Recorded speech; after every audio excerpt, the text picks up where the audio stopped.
In this video, I'm going to give you an example on propensity ranking.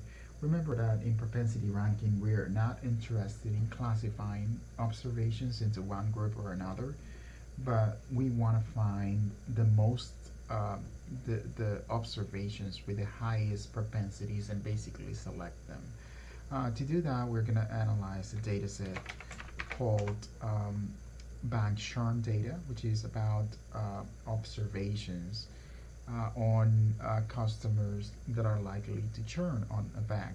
That means that they are likely to drop. So let's reading the data set.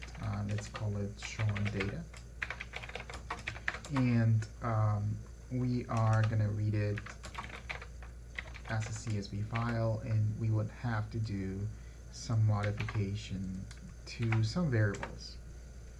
Alright, so let's take a look at the variables here. So first of all, we have to um, remove the customer ID, the last name, and also the variable X, conveniently placed in the first three variables. So to do that, we can say churn data and use basically subsetting on it.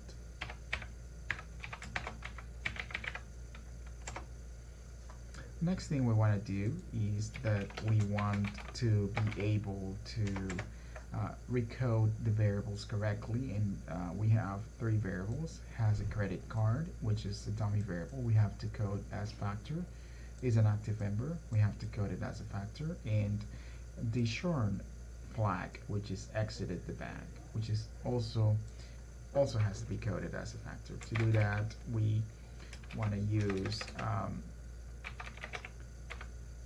the churn data $sign has a card, and we have to put it as a factor.